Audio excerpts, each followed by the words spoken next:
Well, welcome to another episode of Barrington Saturdays. And while I would prefer not to use the webcam, I'm sort of short pressed for time right now, so I figured I'd go quick and dirty and just get it done with. Because quite frankly, I don't really like Mr. Saint Nick that much as a movie. It's another attempt at a Christmas comedy movie, but it's just not very good in its execution. I largely share this fact that the movie is very bad in its timing, comedically bad that is. The movie gives way too many tells for what its jokes are going to be, so more often than not, you already know what it's going to say before it even says it.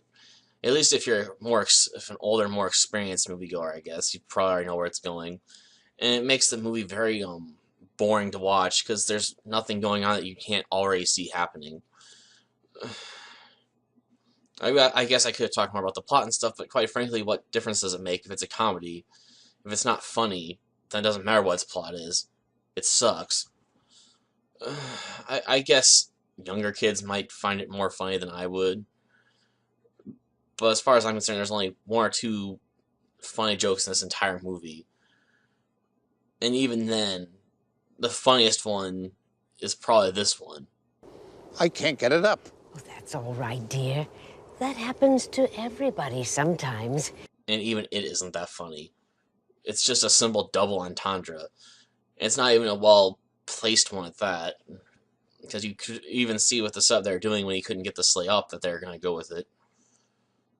But I'm surprised they would go with it in a kid's movie, I guess, somewhat. Or maybe I should say it's a family movie, but I always seem to forget every now and again that they like to put adult jokes in there and just hope they fly over the kids' heads.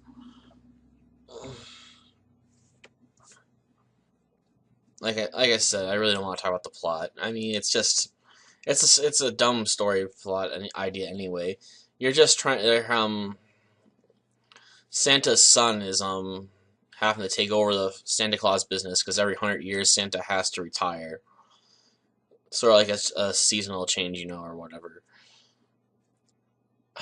I don't get it. We also have one of the cheapest looking wizards in history, but I'll put that at the end of the review, the end of this video. And I'll just cut off here, because like I said, with a movie like this, it's all about the jokes and comedy and humor. They just don't work well enough. They're not timed in a way that makes them work well enough to get a laugh out of you. If you've been around the bend a couple of times, I guess. With that being said, till next week. And then I say,